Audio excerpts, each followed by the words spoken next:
आशा करता हूं आप सब बहुत अच्छे होंगे। मेरा नाम है सिद्धांत अग्निहोत्री। स्टडी ग्लोस पे आपका बहुत बहुत स्वागत है। आखिरकार चाइना क्यों स्काई स्क्रैपर का सुपर स्काई स्क्रैपर, बहुत बड़ी बड़ी बिल्डिंग होती है, 1-1 किलोमीटर की बिल्डिंग हो जाती है दोस्तों, इतनी बड़ी बिल्डिंग बना देते हैं, हजार हजार मीटर की। तो आखिरकार उसको क्यों ट्रैक कर रहा है? हालांकि इतनी नहीं बनाते वैसे।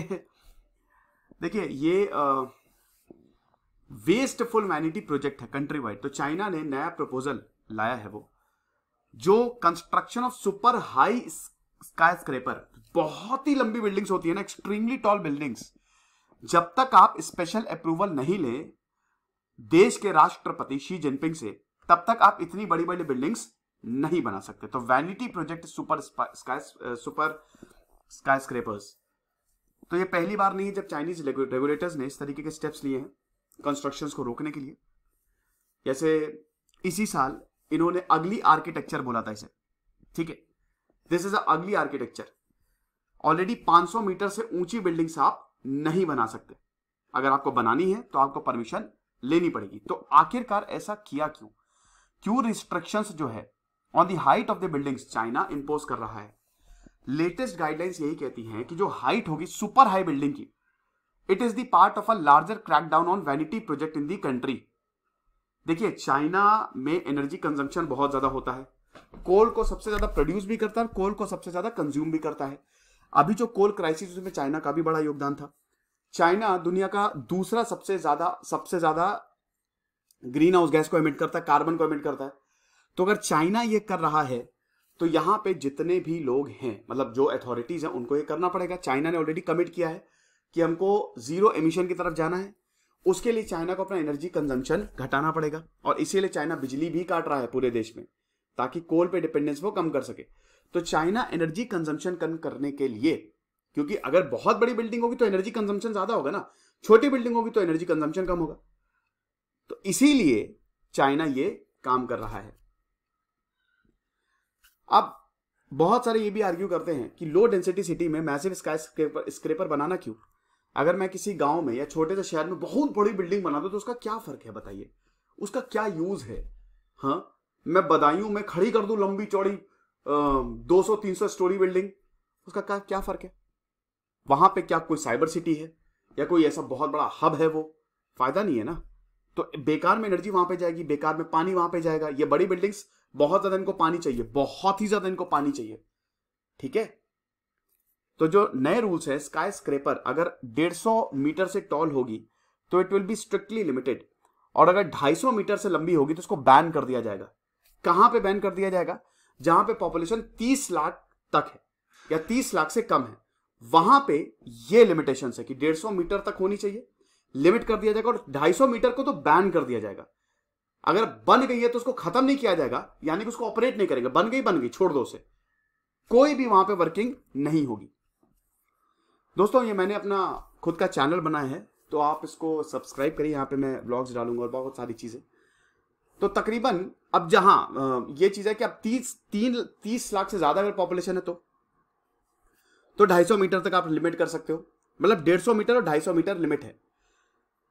अब builders they will require special exemption to construct skyscraper higher than 150 metre. जहां पे अर्बन पॉपुलेशन है 30 लाख से कम है, ठीक है, वहां पे 150 मीटर तक आप कंस्ट्रक्ट कर सकते हैं, लेकिन उसके लिए भी आपको स्पेशल परमिशन चाहिए। 250 मीटर के ऊपर अगर आप बनाएंगे तो they will not be permitted, उसको बैन कर दिया जाएगा। और जो है वो है, साथ ही साथ यही रूल्स अप्लाई होंगे अर्बन में भी, जहां पे 30 लाख, यहां पे क्राइटेरिया जो है वो पॉपुलेशन को रखा गया है, 30 लाख लोग हैं बस। तो ये चीज है। अब 500 मीटर के ऊपर तो हार्ड बैन लगा हुआ है। यहां 250 मीटर तक तो आप चलो कंस्ट्रक्ट, 500 मीटर पे तो बिल्कुल ही कंस्ट्रक्ट नहीं कर सकते। और अगर मान लीजिए कि आप इन रूल्स को ब्रेक करते हो तो आपको life long accountability, you will be held for life long accountability. इसका मतलब यही है कि आपको जिंदगी भर मुआवजा देना पड़ सकता है या फिर आपको तगड़ी सजा हो सकती है। जुलाई में चाइना ने बोला था कि 500 मीटर से ऊंची आप बिल्डिंग्स नहीं बना सकते, ये चीज है। और 250 मीटर तक भी it will also strictly limited, उसको भी लिमिट किया जाएगा। एग्जेम्पशंस तभी ग्रांट किया जाएगा जब हम इन बिल्डिंग प्लान्स को असेसमेंट, इनका क्लोज असेसमेंट कर लेंगे, हम इनको देख लेंगे, अच्छे से असेस कर लेंगे, तभी हम एग्जेम्पशंस देंगे, वरना नहीं देंगे। बाकी जो सेफ्टी है इन बिल्डिंग्स में, इस पे भी अथॉरिटी जो है काफी ज्यादा ध्यान दे रही है। अभी इसी गर्मी में जो रेगुलेटर्स थे, उन्होंने अगर 100 मीटर से भी ऊपर बिल्डिंग आपको बनानी है, 100 मीटर तक तो नॉर्मल है, उसमें भी रूल्स रेगुलेशंस काफी ज्यादा टाइट थे, काफी ज्यादा स्ट्रिक्ट थे। तो वही है कि ये जो बिल्डिंग्स है, they are required to have stringent anti earthquake and fire fighting capabilities. यानी कि ये जो 100 मीटर की भी बिल्डिंग बन रही है, इसमें एंटी अर्थक्वेक और फायर फाइटिंग कैपेबिलिटीज होनी चाहिए। मतलब भूकंप रहित, भूकंप आए तो ये हिले नहीं, और अगर आग लग जाए, जैसे आपने भारत में देखा था ना कि गुजरात में कौन सी जगह थी, वहां पे कोचिंग सेंटर में आग लग गई थी, तो बेचारे बच्चे जो है वो कूद रहे थे वहां से। It was devastating, it was horrifying. तो फायर फाइटिंग कैपेबिलिटीज भी होनी चाहिए, साथ ही साथ एस्केप और रेस्क्यू मैकेनिज्म भी होना चाहिए। तो ये रूल्स एंड रेगुलेशंस है, अच्छे रूल्स एंड रेगुलेशंस है। ये चाइना ने अच्छा किया है, ऐसे ही भारत में भी होना चाहिए। हालांकि भारत में इतनी बड़ी बड़ी बिल्डिंग्स हर जगह तो आपको देखने को नहीं मिलेगी। ये इसमें हाई राइज बिल्डिंग एक्सीडेंट हमको देखने को मिले हैं। ऊंची ऊंची बिल्डिंगों में there are accident which are reported. मार्च में आग लग गई थी, बहुत लंबी बिल्डिंग में आग लग गई थी, नॉर्दर्न चाइनीज सिटी ऑफ शिजुआंग।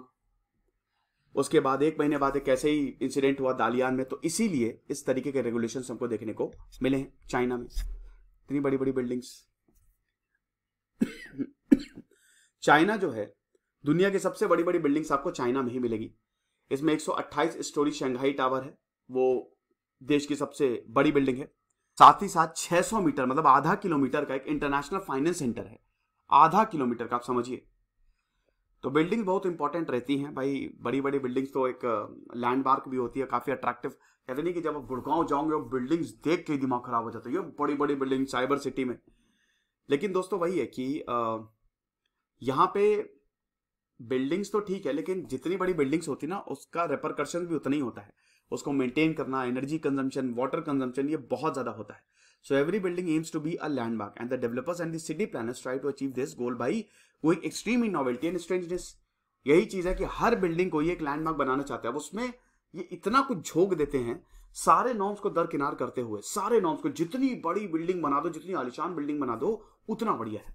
भले उससे एनवायरमेंट का खतरा हो, शहरों का खतरा हो, लोगों का खतरा हो, कोई फर्क नहीं पड़ता। ये लेक्चर था दोस्तों, और मेरे नए चैनल को आप जरूर फॉलो करिएगा। तो आई होप आपको अपना जवाब मिल गया होगा। Thank you so much.